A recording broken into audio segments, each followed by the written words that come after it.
Alright, that's enough of that. It's Thursday, May 25th, and this is Geeknights. Tonight, the Scott Only Show featuring user feedback and a bunch of metabits. Alright, so if you didn't notice. Oh, wait. I'm gonna do this. Alright, if you didn't notice, I'm alone. Rim went to Animazement, and I'm sure he will absolve himself of all responsibility for this show. So, I'm just gonna say that so he doesn't have to. Also, it's really hard to do a show all alone. You don't have anyone else filling in the gaps when you don't have anything to say. You don't have anyone to, respond to the things you say and thus start a dialogue. So bear with me and bear with the horrible audio quality. I'm recording this with my Logitech headset that I usually use for gaming, plugged into a laptop, sitting on my desk with Audacity, and I'm not going to edit it very much. So I'm going to try to keep this short and as pleasant as possible, and hopefully it will be somewhat entertaining and not a complete waste of your time to listen to. If you're already feeling pain, just stop listening now, pretend this episode doesn't exist, and listen again next Monday when we'll come back with real shows. This is a crap filler, but guess what? It's better than nothing. Better to have if you're doing a webcomic, better to have some crap sketch up when you fail to make a comic than to have nothing. So this is that crap sketch. I'm sure someone out there will enjoy it, even though most people will ignore it, but that's just fine. Alright, let's see. What's in the news today? Oh! So, Microsoft came out with this new image format to compete with JPEG, called WMP, for Windows Media Photo. And pretty much what they're trying to do is replace JPEG. I don't think that's going to do so well. I mean, that's like they tried to replace the MP3 with all kinds of formats like AAC and WMA, and none of those managed to kick that out.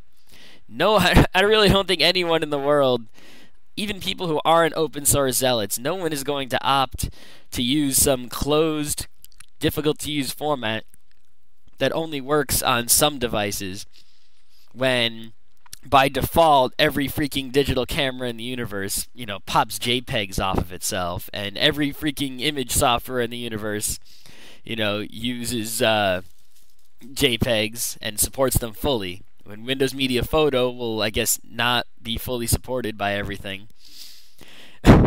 I guess, it's true what they do say that, photographers don't like JPEG because it has all sorts of artifacts, and Windows Media Photo will supposedly have better pictures in smaller image files with less artifacting. But you know what? If people want serious photos and such, they don't have to use JPEG. There are other formats like PNG and TIFF and, even bitmap that allow you to do lossless or near lossless image storage without screwing around with some new bullshit Microsoft thing that no one in the world uses. Plus, the reason JPEG is so popular is that it works just fine on web pages. I mean, Firefox doesn't support Windows Media Photo. And what if Microsoft, is Microsoft just going to let Firefox make, or an Opera and Conqueror and Safari just support Windows Media Photo? Here's the code to render these images. Or are they going to require that Firefox pays a license fee to Microsoft if they want, to make these images display in web pages? And if that's the case, no one's going to freaking pay the license fee, and Windows Media Photo will bomb, even if it's technically superior in compression and image quality. This is just another attempt by, Microsoft, which has consistently made profits with proprietary file formats, Adobe also, to go back to that old business model now that their operating system web browser monopoly isn't really holding up as well as it used to. And Office monopoly also. So we'll see what comes of that. My prediction is Windows Media Photo will do no better than Windows Media Audio is currently doing. And people who are super Windows users will use it for their personal photos, but if web browsers and sites like Flickr never support it, it'll never take off, and it'll just be one of those you know, proprietary file formats no one cares about except for the people who use it personally. Do, do, do. All right, things of the day. I have a thing of the day. Apparently, in Britain, there are stores that have lots of teens loitering outside the stores. I guess if you're a store owner, that can be a problem, especially if these are, dangerous looking or scruffy looking teens, because normal people will be afraid to walk into your store, or kids will block your window display, which attracts customers. And, loitering's generally unpleasant if it's outside your store. If it's outside someone else's store, who cares? So what they've done is they've made they bought this device, some company is selling it, that produces sound that is at such a high frequency that people can't hear it, except people under 20. Most people over the age of 20 cannot hear the noise, but most people under 20 can hear the noise. So if you're a 40-year-old store owner, you put this thing outside your store, and all the teens standing outside your store have like this really annoying ringing in their ear, like ow, ow, ow. And you don't care, you're a 40-year-old guy who can't hear it. So you're all good. What's happened is that the teens have taken this noise and recorded it. And with that recording, they have created cell phone rings. Now, if you have a cell phone in your high school or your college or whatever, or your middle school even, and you have it on vibrate or ring, the teacher is going to hear when you vibrate or ring it. But if you use this mosquito noise, only the punk kids can hear it. So now kids in Britain all have cell phones that ring, and only the kids in the class can hear it, and the teacher can't. So kids are texting each other back and forth in class now, and there's no way for the teacher to know. I say, way to go, awesome hacker kids. And the teachers say, goddamn kids. Oh well, you try to use technology to keep the kids down, and the kids use the same technology to fight back. You get what you deserve. So this is just super awesome. I hope more things like this happen in the future. It's always pleasant. Okay, today's show is going to be about me reading emails we've received and some things from the forum also that I think might be interesting if I find any that I want to talk about. And then I'm going to go over some meta bits. So let's read the first email. I'm going to go from the most recently received email to the less recently received emails and stop when they start to get out of date or boring. I'm not going to read the entire emails unless they're short, but I'll give you the basic gist of what they say, and I'll reply. Other podcasts I've listened to have done this sort of thing in the past, and we haven't, so I think we're due. We do get, we don't get a pile of emails like I'd like to, more than I can handle, like other people seem to get. But we do get plenty of emails, and we don't seem to respond to a lot of them on the air. So, here we go. Most recent email is from Daryl at Anime World Order. I listen to his show. Those are the guys who know a shit ton about anime. And it seems like every time we do an anime show, he comes and emails us and tells us how we're wrong and all that. He's talking about our show where we did the worst anime ever a couple weeks ago. He says he wants to keep the email short. I guess he kind of succeeded. It's shorter than his previous emails. He talks about how some shows are MST3K bad and some are actual bad. The interesting part here is he talks about 3 shows that he calls the manga video holy trinity of suck. And these are shows that we never heard of, and he says they blow stuff like Lemniar out of the water. And these are shows Violence Jack, Angel Cop, and Mad Bull. And knowing the stuff that Manga Video put out back in the day, where the best of it was stuff like, I guess they kind of had Akira out, so that, they're not counting that. They put out like Ninja Scroll was one of their best things. So these must be really, really bad anime that were put out way back in the Sci-Fi Channel anime days. So they're, it's very hard to say the worst anime ever if you haven't seen all the anime. And these are definitely 3 terrible anime I never even heard of, let alone seen. He also disagrees with me about Robot Carnival sucking, which, yeah, alright, that's fine, but I just think it's just boring and drawn out, and, it's a bunch of little bits about robots, and they all try to be, meaningful or clever or metaphorical in some way, but it's really just compared to other shows that combine shorts into one big show. This one's pretty much the worst. You get, Memories kicks the shit out of it, by far. So, yeah. And then the last thing he talks about is how I said that, if a show has at least good art, or if it has at least good music, it's not the worst show ever. And he's like, oh, but there are shows like Odin, which looks amazing, yet is terrible. And that's true. Odin, Odin is a terrible show. But, it can't be the worst ever if you have something good to say about it. Because there are shows out there that have nothing good to say about them. Bad art, bad music, bad plot, bad everything. And those shows are objectively, not on a favorite scale, because there might be someone who loves it, but on a best and worst scale, they're objectively worse, because if one show has good art and nothing else good, and one show has nothing good, the show with good art is better and therefore not the worst ever.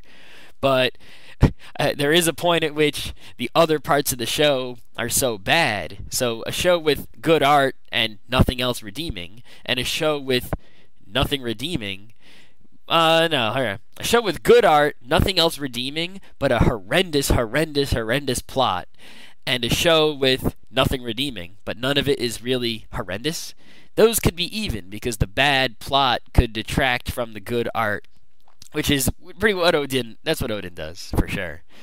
But yeah. And the last thing he says is funny. He says, I guess in the end we may never be able to all agree on what the worst anime ever made is, but at the very least we can agree on something. MD Geist is the second worst. I don't know anyone who would disagree. I've never seen MD Geist. I know what it is. I've seen tapes of it around. I know it's bad. I think that's good enough. Alright, let's see what the next anime we've got. The next email is from Sahand Dailamapur. I'm usually better at pronouncing things than other people. Better at pronouncing people's names, anyway. I don't think that was absolutely correct, but I think it's better than what most I'd like to say that's better than how most Americans pronounce it. So, Sahand, I'm sorry if I mispronounced your name, but I'm going to go with Sahand. So that's what your name looks like phonetically. Let's see. This is the first time I'm writing you guys. I admit that I'm a hardcore socialist. I love your shows, and I think you guys kick ass. Well, it's nice that you think we kick ass, because we're definitely not socialists. That's for sure. I mean, I'm pretty capitalist, especially, now that I have a copy of Adam Smith's Wealth of Nations. When you read it and you compare it to what teachers said about Adam Smith in high school, where they said, oh, he's laissez-faire, he doesn't want any, regulation of economy whatsoever, everyone does whatever they want. Well, that's not true. Once you actually read The Wealth of Nations, capitalism makes a whole lot of sense when you consider, if you look at the Communist Manifesto, I make this joke to Rim all the time, it's really small, really, really tiny.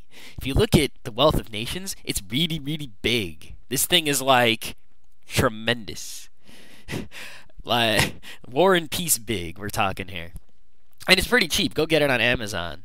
Adam Smith thought of fucking everything when he wrote The Wealth of Nations and came up with, he didn't come up with capitalism per se, but when he wrote the book on capitalism, he thought of everything. Marx, really, he didn't think of everything. That's why his book is really tiny.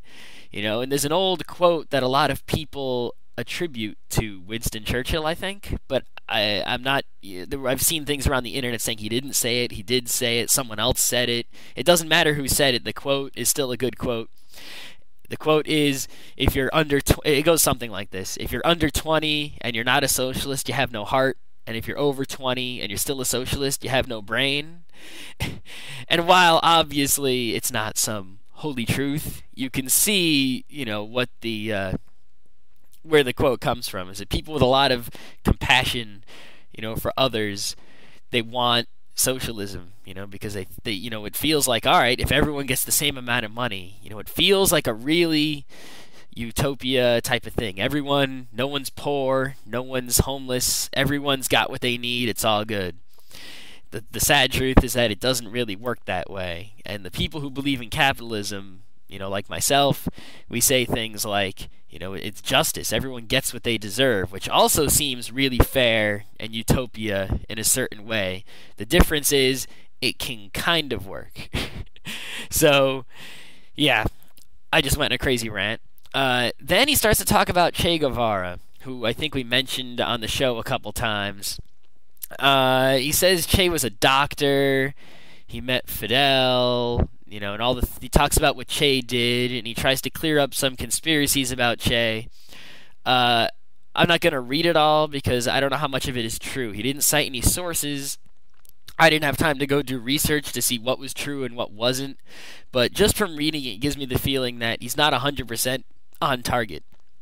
So I just like to tell everyone out there, if you're really interested in Che Guevara and anything about him, there's Wikipedia you can read, which I guess is slightly reliable. And there's probably a whole bunch of books on him. And I recommend you read at least 2, because then read one book where he's a hero and read one book where he's a villain, and you'll probably arrive somewhere really close to the truth.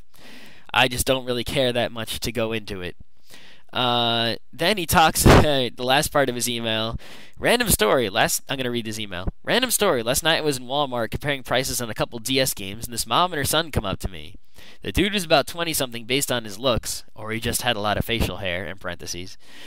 The mom was like, ask him what's good. He seems like he knows his make-flipping gesture with her hands, video stuff. So I went on rambling and started pointing out games I thought would kick ass, and we started talking about that game Brain Age, the one that makes you smarter. Carrot. Then suggested some games for the PS2. Personally, I'm a Nintendo fan, but the kid had a PS2, and I just recently bought one because of Final Fantasy 12, waiting for it, so yeah. The dude works at Walmart, is just standing there, and I went on talking about 10, 15 minutes to these random people I've never seen before. Then I realized walking away from that conversation, holy shit, I really ought to work at a video game store. I was kind of entertained by that event. Well, I think I'm not going to read any more emails word for word like that, because that was not pleasant, and I'm sure it wasn't entertaining for you out there. But yeah, when me and Rim go to stores, we talk to people all the time. We'll go to Best Buy, and if we see someone looking at the $200 power strip, we'll tell them how stupid it is and how it's no different than the $2 power strips. And we go into video game stores, we'll chat it up with the video game guys, the employees, the customers, everyone. And that's really the advantage of going to one of the only reasons I still go to a brick and mortar store as opposed to buying everything online is that there are people there and you can interact with the people in fun ways, as long as it's not a painful place like Walmart, where I would never ever go. If Walmart was the last store on earth, I wouldn't shop there. I would start a subsistence farm instead. Yeah. Moving on to the next email. Let's see what we got here. Okay. Here's one from Brian Litecki. It doesn't matter what his last name is. His email's pretty short. What program do you guys use to keep track of web pages? Thanks, Brian. You guys rock. Oh, we do indeed rock. I wished I rocked harder. Maybe if I hadn't given up the guitar after 5th grade, I would rock more. But, alright. What program do I use to keep track of web pages? Well, that's not a very specific question, so I'm not 100% sure what he means. But just so everyone out there knows, me and Rim use a website called Delicious. http://del.icio.us. This is a website that is very cool and everyone should know about. I don't know, I think we might have talked about it in a show past. I don't know if we did a whole show on it. We probably will in the future. It must have been an early show where we talked about it, though, very early. Maybe one of the first few weeks of Geeknights. Where Delicious is a site that you do bookmarks. Now, when you do bookmarks in your web browser, those are useful for websites you visit every day because they're right there. So no matter what web page you're at, you go bookmarks, you click on the link, and you're there. Stuff like Dig, which you would read every day, or Gmail, which you would go to all the time, are good things to put in your web browser bookmarks. Back in the day, before Delicious existed, when you found an interesting site, maybe an article you wanted to read later, or perhaps a site with a how-to guide or a cheat sheet for a particular programming language or technology or piece of software, or a site with a funny video on it. Now, you want to bookmark it so you can remember it at some point in the future, but you don't want to clutter up your bookmarks in your web browser. Delicious is a site where you basically make social bookmarks, so it's even better. You use it, you get an account, and you add links to it. And you can add as many links as you want forever. And you can access those links and all those bookmarks from any web browser in the world because you just go to the Delicious webpage, you log in, and there's all your bookmarks that you've ever made. Now, you can also tag those bookmarks. So if I tag a funny video, I put the tags funny video, and let's say it's a video game commercial. I say video game commercial. I put 4 tags on it. Now people can go to Delicious and search for funny video game commercials, and they'll find my link and maybe link it themselves. And when things get a lot of links, they show up on the popular page, and it's all around very useful. And if you'll notice, if you go to del.ico.us/APRECHE or slash, I think RIM, or I don't know if he uses RIM or Shazar, I think it's /RIM, you can see the things that me and RIM, and you can go to other people's Delicious and see what they're tagging. And you can also look for combinations of tags, and it's really great. If you're not using Delicious, you really, really should. Plus, it'll occasionally or frequently give you insight as to what the news and things of the day are going to be. So, that's Delicious. Next email. I'm only going to do a couple more of these. Let's try this one. Oh, this one, there was a guy from Bangkok, and he was trouble downloading our shows. We host this show on Libsyn, if there's any, the MP3s at least. The website is run by me. So if you have a problem with the website or forums, that is an issue for me, Scott, and you should tell me about it. If there's an issue with downloading the MP3s or emailing us, which shouldn't be anything you'll ever have to worry about, that's a problem with Libsyn or Google. And if there's a problem with our RSS feeds, that's probably an issue with FeedBurner, or it might be an issue with me, depending. But we fix the problems on our end, so if there's any new problems, it's FeedBurner's problem. And if you're not using the FeedBurner feeds to listen to us, you probably should, unless you don't use feeds at all, in which case maybe you should learn how to use the RSS feeds. It's really useful. So he had trouble downloading the episodes from Bangkok, and all I can say is that's a problem somewhere between Libsyn and Bangkok, and I'm sorry, I can't help you. It's out of my hands. You know, Libsyn isn't the greatest company. We only use them because there aren't any decent alternatives. And as soon as there is a decent alternative, we'll be sure to go jump on that. Alright, let's see if I got another interesting email here.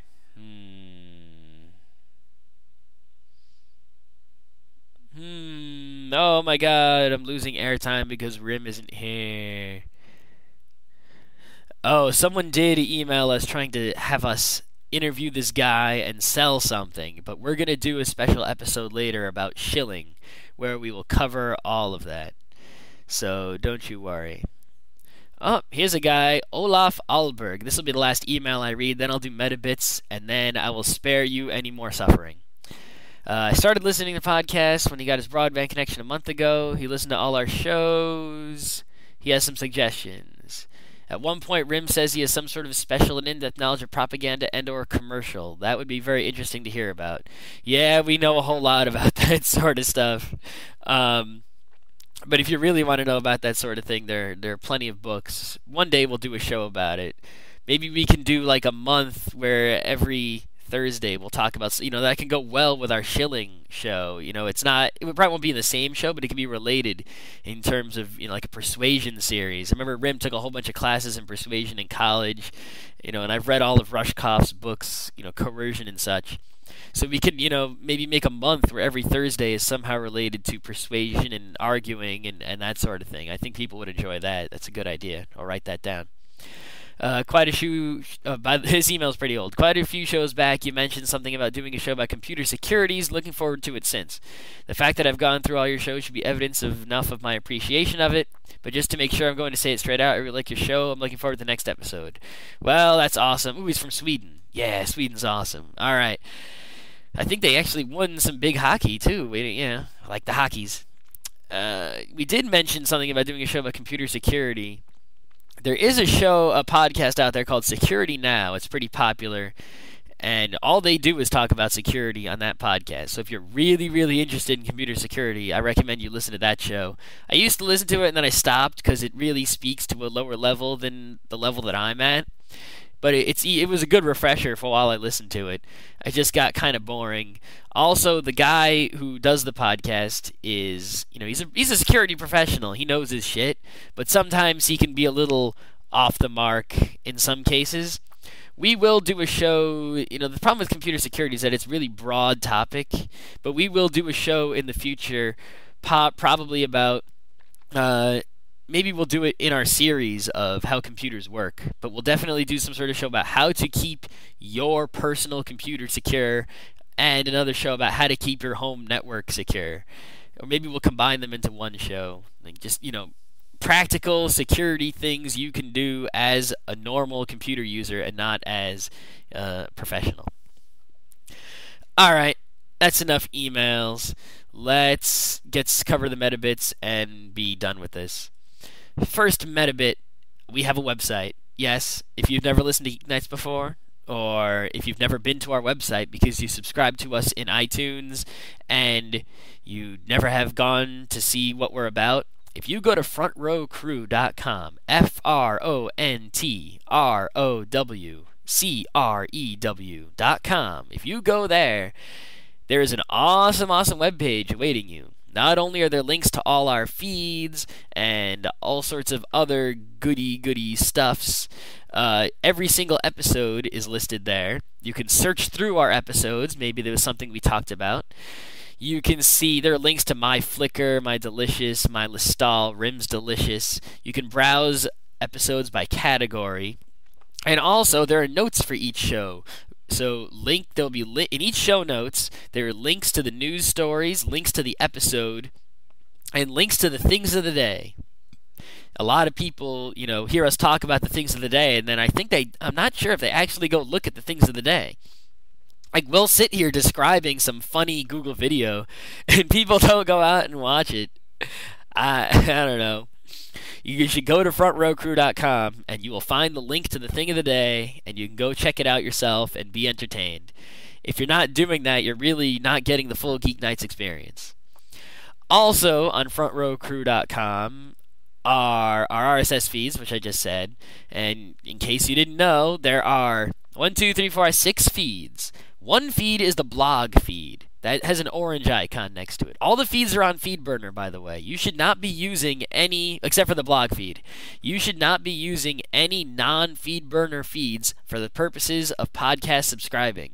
If you do, it's not going to work. So if you are trying to download our episodes automatically, only use the FeedBurner feeds, which we link to on the right side of frontrowcrew.com. There's also the blog feed, which is all the stories on frontrowcrew.com. Some of those don't actually have episodes in them. For example, the top story on frontrowcrew.com right now is Rim saying he's going to Animazement and that you should find him there. If you only subscribe to the podcast feed and you didn't listen to yesterday's episode or today's episode, you probably won't know that. So subscribing to the blog feed is a good idea for seeing the stories and things we post that aren't podcast episodes. Also, in the future, there might be more Front Row Crew productions other than Geeknights. In fact, I'm positive in the long run there will be multiple Front Row Crew productions, and subscribing to the blog feed is a way to keep informed of everything that we and our friends do, and not just Geeknights. The other 5 feeds are the All Geeknights feed and then the daily feeds. I'm sure everyone knows about these, but I'll talk about them again because our podcast is a little different from everyone else's. If you want to listen to every episode of Geeknights, you just subscribe to the All Geeknights feed in your podcatcher and you're all set. You'll get every episode. There are 4 other feeds. One of them will just get you the episodes on Monday. One will just get you the episodes on Tuesday, just Wednesday, and just Thursday. There are 4 feeds, 4 days of the week. You can listen or choose to listen to only one day of the week. I know a lot of people only care about gaming, so they only subscribe to the Tuesday feed. That's actually more of all the daily feeds, the gaming one is the most popular. The anime one's a close second. The Monday and Thursday aren't as popular, really. Of course, nothing really compares to the All Geeknights feed, so I guess that's a good thing. Also, on frontrowcrew.com is our forum. Now, a lot of people have been joining our forum. We've had a steady, income of users pretty much constantly. Every time, every day, maybe a couple times a day, I'll see a new person say, "I want to join the forum," and I say, "Okay, you can join the forum." And there seems to be steady discussion going on in there. You can't check the forum, twice without seeing a new article or a new thread or a new comment in an existing thread that you care about. So it's really hopping, It's not easy to get a community started like this. So the fact that this one is thriving pretty well, it makes me kind of happy. Especially since it's really fun in there. And if you want to get the full Geeknights experience, again, you should also join our forum. Now, just as a note, if you use Hotmail, the way the forum works, it's not like other PHPBB forums that you're used to, or vBulletin forums that you're used to. The way our forum works is there's all sorts of fancy features, which is cool, but the way it works is you sign up, and then I or Rim, probably me, will manually approve your application. I have never, ever rejected an application. We've banned only one person ever after approving their application. So, if you have Hotmail, you're not going to receive the email that tells you your application was approved, because Hotmail blocks it like spam. So if you have Hotmail, still sign up for the forum and just wait maybe, a day at most. I usually approve these things within hours, if not minutes, because I get a little email when someone applies. Just come back to the forum and sign in with your name and password, and it will probably work, because I hardly ever reject anyone unless they're obviously a spammer or a bot. And we haven't had too many spammers or bots, although it does seem like there's a lot of lurkers, people just going around the forums reading and posting very rarely. You could tell looking at the Identify Yourself thread, there's a lot of people who went in there and talked all about themselves, or gave enough of a bio, and then don't actually participate in too many of the threads. That's fine, you can do whatever you want, but, the more people talk, the merrier. If there's nothing in the forum that you're really interested in talking about, well, you're listening to Geeknights, so you must have something to say about the things we're saying. So even if someone's already stated your opinion, at least say, "Hey, me too." Or if there's something you want to talk about that isn't in there, post it. Don't be afraid to start a new discussion in the forum. The more activity, the better. And of course, if you haven't joined the forum, go join it. Let's see. Forum Frapper. Frapper. It seems like every podcast and just about every blog in the world now has a Frapper map. We do too. It's kind of fun to look at, actually, because it's this map of the world with little push pins wherever there's a listener of Geeknights, which is way cool. You can go there, and not only can you post yourself, you can post a location of a geek house, a location of a geek convention, or any other sort of geek place. So go to our Frapper map and join the list, and everyone will be able to see where all the cool Geeknights listeners and whatnot are in the world. It's a whole lot of fun. It doesn't cost anything. It's just you go to this map online and you put a little pin on it saying, "Hey, I'm a Geeknights listener, and this is where I am. How you doing?" It's definitely fun, and the more push pins on there, the more fun it is, especially when those push pins are in foreign countries. Let's see. The logo contest. I don't know how many people know about this or don't know about this, but we've been having a logo contest that's been ongoing, and we just keep forgetting to mention it, which we really should mention in every episode. Geeknights does not have a logo, nor does the Front Row Crew. We need a logo so that we can put it in our podcast and our feed so it appears in iTunes, and to put it on the top of our webpage, and to put it on merchandise. If you make a logo, it should be a square, and it should look good at the top of frontrowcrew.com. So if you go to frontrowcrew.com, you'll see the top of the page is this blue color. It's sort of this gradient that goes from dark to light blue. Your logo should look good if we put it up there. It should also be a square so that it works well in iTunes and all that. If your logo is good, we will give you $50, and you will give us the logo. You won't own the logo, sadly, but you will receive mad props, $50, and mad credit. So every single episode of Geeknights at the end, we will say, "Thanks to so-and-so for the logo." And on all the t-shirts and all the websites where we will sell t-shirts, who knows, we can't give you any more information about that, and it won't be just t-shirts either. There will be things that say, thanks to so and so, whoever you are, for creating the awesome logo, or logo by so and so. And even if you don't care about getting recognition, that's a great thing for a resume. Like, I created an awesome logo. So we're probably time is running out on this. We've really taken too damn long finding a logo. So I'm going to give you at most one more month to submit logos. Maybe not even that long, maybe just a couple weeks. And then we're going to pick whatever we like the best, probably ask the artist to modify it in some way, because so far nothing has been 100% perfect. So we'll probably take something that's 90% perfect, ask the artist to modify 10% of it, and then go with that. So time is running out. If you want to make us a logo, hurry yourself up, you're running out of time. Email. Yes, I just did a whole show where I read emails. If you want to send us an email, which we may or may not read on a show, but we probably will reply to it by email, send your emails to geeknights@frontrowcrew.com.